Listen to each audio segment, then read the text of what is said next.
I want you to take a close look at this photo. The photo that you are looking at is a mixed breed of dog, weighs 22 pounds and 14 inches, named Chessie. The reason I'm showing you this photo is because some sadistic, sick fuck thought it would be great to tie this dog down to the railroad tracks and have it killed. Because of the location where the dog was tied down to the railroad tracks, it was determined that this person who did this wanted to be low-key. He didn't want to get discovered. He did it in a very remote area where there wasn't a whole lot of people around. And what just disgusts me is the other two dogs died, and the other dog escaped. I actually had to reread this story several times to get it through my head, because as I was reading it, all I could think is, what is wrong with people? What possesses someone to actually have the thought process of tying a puppy down to a railroad track to have it run over by a train? I mean, if that's not an act of animal brutality, I really don't know what is. And I can't seem to comprehend why someone would want to even do something like this. Like, why don't you take it to a dog shelter? Why don't you give the dog away to someone, but instead tie it to a railroad track? It's times like this where words fail me, where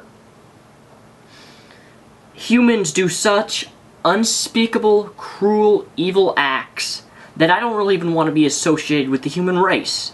And I realize that kind of sounds far-fetched, but there's so much evil and cruelty in the world that when I see stuff like this, it just makes me disappointed in society. It makes me disappointed in people.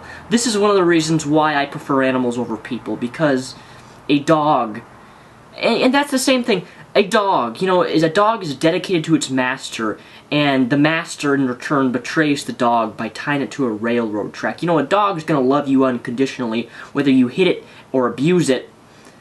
And the fact that the master or the owner of this dog just betrays a dog which dedicates himself to the master is just despicable, in my opinion. But hey, if this man has to face a firing squad and there's not enough volunteers, I'd happily volunteer myself. I mean, you take a helpless, defenseless, innocent puppy, and you essentially tie him to his death. I really do hope this man is caught, simply because if he's doing this to dogs, then that means he's probably doing it to other animals too. And I have to ask the question, if this is a pattern by this man of killing animals like this, or tying them down the railroad tracks, could this be a pattern for a future serial killer? I'm not making an accusation here, I'm asking a legitimate question. I mean, after all, if you do study the pattern of Jeffrey Dahmer, in his childhood, he was obsessed with killing animals. He would skin raccoons, he would actually take animals and skin them, hang them up on a wall, he had his own little shed where he had his own collection of dead animals that he would skin. He would do very, I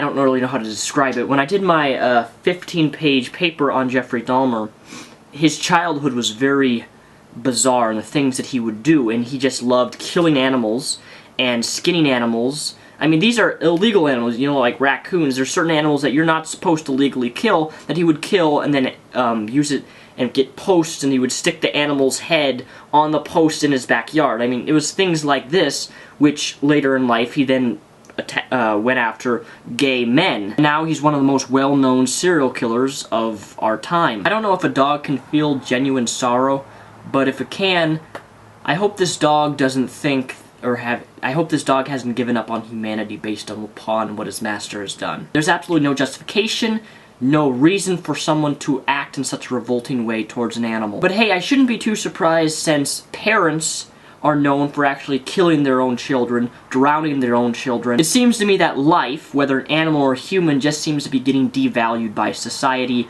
or sadistic fucking wackos like this. I mean, just look at this photo. Look at this dog that survived. Look into his eyes. Animal and babies are so freaking vulnerable, but humans can do whatever they like to them, and there's nothing they can do about it. That's why the punishment of these people that abuse these type of animals should be so severe that they will never do it again. The realm of human depravity that we exist in is outstanding. It's America, land of the nut jobs. But I'd like to end this video with a quote by someone who you're probably familiar with.